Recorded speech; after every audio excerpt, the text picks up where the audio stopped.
Hey guys, I am Dr. Cade and I am sitting here with Coach Cason, and we are going to do something maybe a little bit different today. Yeah. You know, we focus so much on supplements and these different types of exercises and toxicity. We focused on a lot of things maybe physically. So today we're going to talk about maybe some things emotionally here. And Cason and I are both parents. How old is Cutler? Cutler. She is, she's 9. She's going to be 10 in January. Goes fast. And I've got 5, and so maybe somewhat qualified as dads. Probably, definitely not qualified. Dude, I wouldn't use that word, but you're incredible. I don't know if I'd go that far. But what we want to do is share a couple things as dads that we think is incredibly important for our kids to see, and hopefully you get some value from it. And I want to make sure that I also give credit where credit is due. These are not things that we came up with. These are things that are in an email newsletter that I get from a website called All Pro Dad. It's awesome. I've been on it for, I don't know, maybe 10 plus years, and I think one of our patients actually recommended me get on that. And part of that is done with Tony Dungy. Many of you know that name. It's fantastic. And so for us dumb guys, there's a lot of analogies. There's really simple lists like top 3 things to do or top 10 things to do, whatever, things that it's an email that I pretty much always open up. So All Pro Dad, and again, not original, but let's share the information anyways. Yeah. So we should also, or I should also say that we're not pros at these as well. No, I would not put that on my resume. Always a work in progress.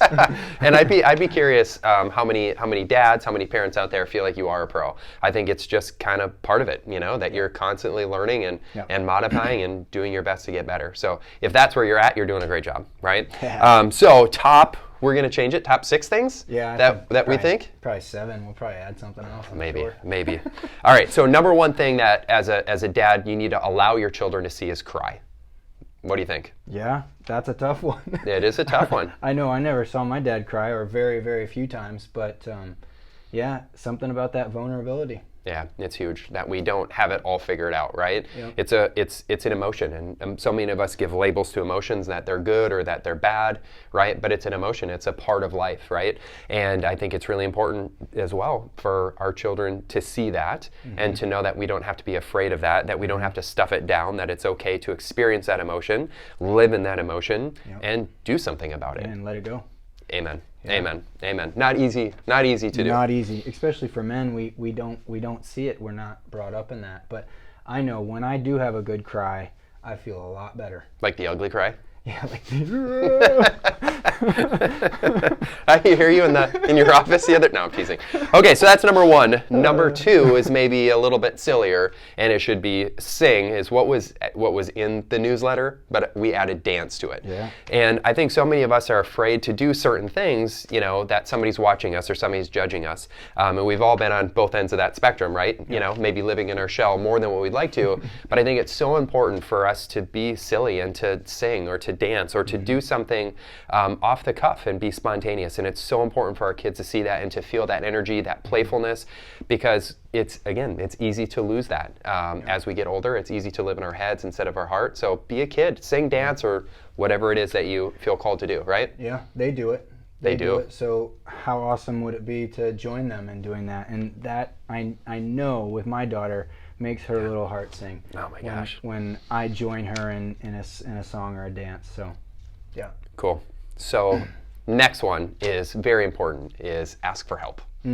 Holy smokes. And not just asking maybe your children for help. You know, we've been trying really hard around our house to do things and involve our kids with some projects and, you know, empower them and have them take part in it so that they can learn and get their hands dirty. We can make mistakes together and fix it together, right? But not just asking them for help, but asking somebody else for help, like your wife for help, and having your child see that, or asking your neighbor for help, or whatever else, right? Yeah. So I think that there's another opportunity to show vulnerability, that we don't have all the answers as dads, but we're going to do our best to figure that out. Yeah. One thing that comes to mind with that is Cutler, my daughter, was struggling with making mistakes and doing things wrong and always wanting to have it right. And so one thing I read, I can't remember where I got it, but again, it wasn't original, but it was me telling my wife that I messed up at work and I did something wrong, and so my daughter could hear it. And it made a difference. Like, cool. She heard me admit that I did something wrong, I made a mistake, and this is how it went, and I told the story, and it made her realize that she could mess up too, and that's okay. I love it. I think that's perfect. Yeah, pretty cool. Next one is for our children to see us and hear us apologize and ask for forgiveness. I think that's another one that could go with our spouse, with the children, or with somebody else. Another huge, huge one. Yeah. Yeah. How many times do we fly off the handle and say something maybe too loud that we didn't want to say too loud? But yeah, I'm constantly asking for forgiveness and saying sorry to my daughter and my wife because, yeah, I mess up. I remember hearing that one a while ago, and trying to practice that was something that grew my relationship, especially with my oldest son. And allowing him to see that vulnerability and allowing him to, it allowed us to grow in our relationship together. So, I think it's fantastic. And as all of these are, they all play an important role. But the next one that I thought was pretty interesting that was recommended in that newsletter was allowing our children to see us argue. And, there was, grew up in a lot of confrontation. And so always doing my best to avoid that until I can't avoid it anymore. And I think that's a really unhealthy way.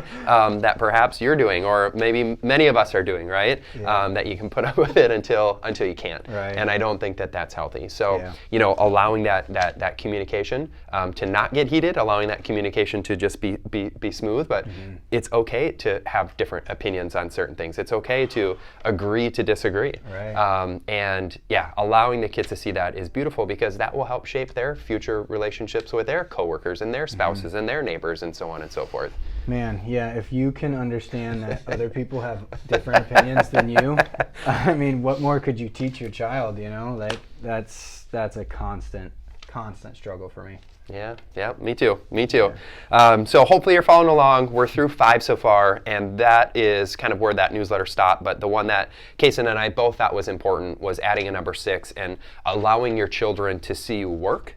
And again, whether that's kind of these DIY projects around the house, whether that's I think they should see your actual job that you're doing, and if you're especially away from the family for long hours, allowing them to see that and what your passion and what your purpose is there, but also the other end of the spectrum, allowing your kids to see you play. And maybe that goes back to a little bit of that singing and a little bit of that dancing, but allowing your children to see you play. Again, something that you're passionate about. Maybe it's a football that you did when you were younger. Maybe it's something completely different. Maybe it's a video game. Whatever it is that you're into, right? Allowing your children to partake in that and letting them respect if they like it, if they don't like it, not forcing them to do it. But yeah, I think both of those are huge. Anything you want to say on work and play?